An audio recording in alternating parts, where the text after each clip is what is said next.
Halo, Assalamualaikum warahmatullahi wabarakatuh. Salam sejahtera untuk kita semua. Semoga hari ini keadaan kita semua senantiasa selalu dalam keadaan baik dan selalu dalam keadaan sehat walafiat ya. Jumpa lagi dengan saya Sasena di Sena Political Info.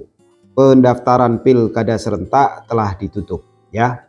Kita bahas daerah Jawa Barat, DKI dan Jawa Tengah serta Jawa Timur. Untuk Jakarta sendiri ya, yang mengikut kontestan yaitu ada Ridwan Kamil, Dharma, dan Pramono.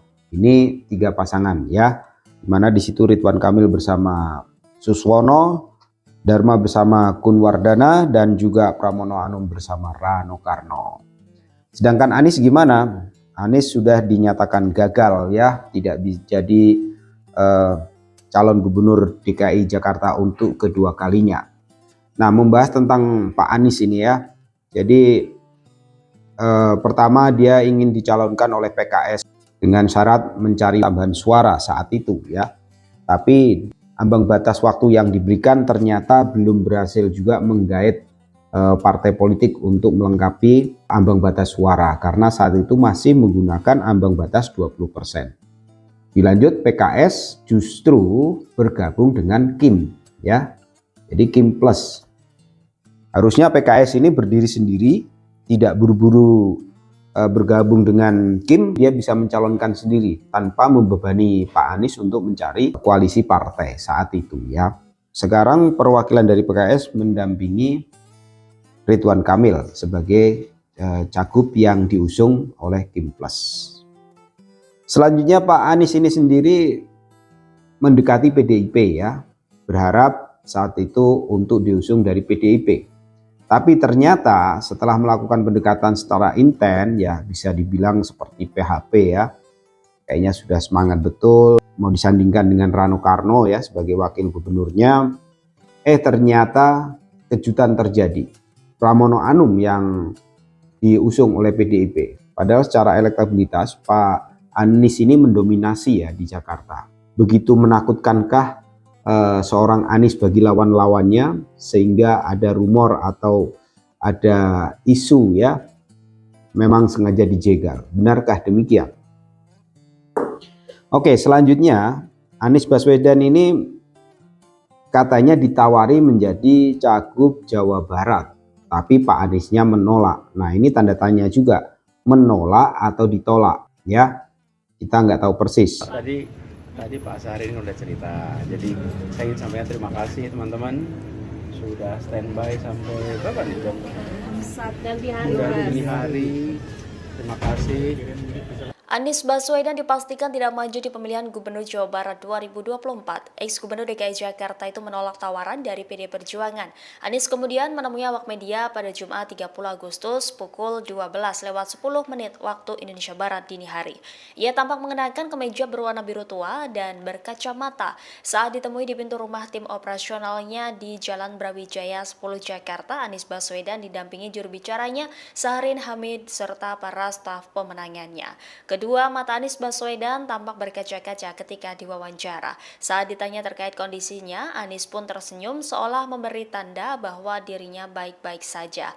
Anies kemudian mengucapkan terima kasih kepada semua pihak yang sudah membantunya. Anies meminta semua pihak untuk terus menjaga demokrasi Indonesia ke depannya agar lebih baik lagi. Lebih lanjut, Anies mengaku akan memberikan keterangan tentang hal ini pada Jumat pagi hari. Setelah itu ia hendak masuk ke mobilnya, wartawan kembali menanyai Anies soal kedua bola matanya tampak seperti habis menangis. Namun Anies Baswedan hanya terdiam dan tidak menjawab pertanyaan tersebut. Ia tampak bergegas masuk ke dalam mobilnya yang sudah disiapkan sejak pukul 11 malam. Bapak.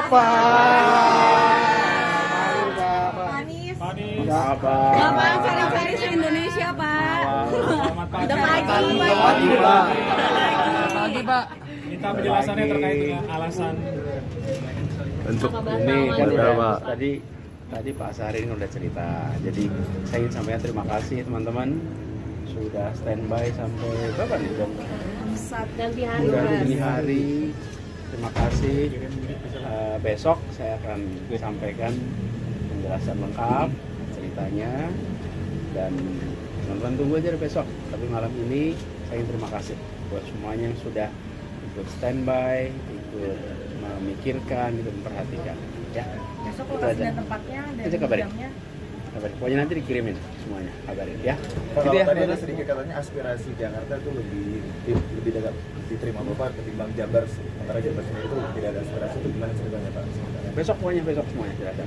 Tapi yang jelas saya terima kasih buat semuanya teman-teman, dan selalu semuanya jaga semangat. Kita semua ingin jaga demokrasi kita terus sehat ya. Oke, gitu ya. Terus Komunikasi dengan PDIP seperti apa? nah, besok semuanya. Oke. Makasih. Tentu cerah terus dong. Ya. Pak Anies sehat Happy ya, Pak? Happy ya Pak. Sehat-sehat Pak Anies. Amin. Terima kasih Pak Anies. Bentar, kendaraannya mana nih? Oh, ini kendaraan. Tahan ya Pak, nggak bisa masuk. Ampun. Ayo, ceritanya berikutnya saya. Ayo Pak. Ya. Yuk Pak, yuk bisa habis ya.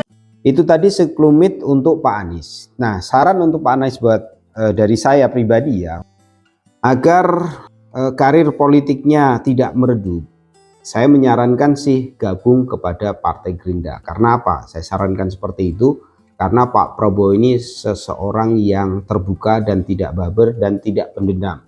Walaupun di kontestasi Pilpres kemarin ada sempat kata-kata menilai Pak Prabowo dari 100 itu 11, kalau Pak Anies ini mau memperbaiki sikapnya, minta maaf dan lain sebagainya, saya pikir Pak Prabowo akan terbuka ya untuk Pak Anies. Karena Pak Anies dulu juga sempat dekat sekali dengan Pak Prabowo dan pernah mengeluarkan suatu statement bahwa bila mana Pak Prabowo itu mencalonkan diri, lebih baik dia tidak. Ya. Nah, karena apa? Saya sarankan ke Gerindra ini masa depannya cerah ya. Pak Prabowo sebagai presiden yang terpilih. 2029 belum tentu Pak Prabowo mencalonkan lagi karena faktor usia ya.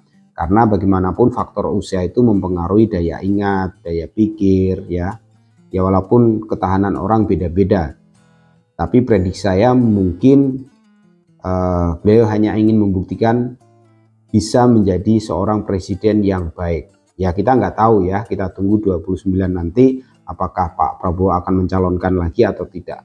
Kalau Pak Prabowo tidak mencalonkan diri sebagai capres di tahun 2029, Anies bisa menjadi alternatif yang bagus ya. Karena Pak Prabowo dalam memperjuangkan orang-orangnya itu kebanyakan berhasil. Kita ingat Pak Jokowi dan Ahok untuk menjadi gubernur DKI. Di belakangnya selain PDIP ada Pak Prabowo ya. Terus Ahok sendiri menjadi ikon yang sangat fenomenal. Ini juga dari Partai Gerindra. Dulu dia di Bangka Belitung ya bupati di sana. Jadi Pak Prabowo ini dalam memperjuangkan orang-orangnya saya lihat bagus. Begitu juga dengan Anies Baswedan waktu menjadi gubernur Jakarta. Jangan lupa itu juga di belakangnya ada Partai Gerindra yang dimotori oleh Pak Prabowo itu sendiri. Nah, menurut kalian gimana saran saya? Karena gini ya, siapa tahu dengan bergabungnya Anies ke Partai Gerindra, paling dia bisa mendapatkan mungkin jabatan suatu menteri. Karena bagaimanapun Pak Anies pernah menjabat sebagai Menteri Pendidikan. Dan latar belakangnya adalah dosen. Kemungkinan pendidikan kita akan lebih baik. Ya. Oke, itu untuk Pak Anies. Jadi pendukung-pendukungnya Pak Anies ya mungkin bisa memberikan masukan apa yang saya utarakan kalau kalian sepakat. Atau memang Pak Anies sudah punya pilihan sendiri. Yang penting Pak Anies harus segera bergabung ke salah satu partai yang menurut dia cocok. Atau kalau memang punya kans, ya silahkan bikin partai baru ya, mumpung namanya juga cukup diperhitungkan gitu loh. Nanti kalau sudah lama-lama redup, dimakan waktu, susah untuk bangkit kembali. Itu untuk Pak Anies ya.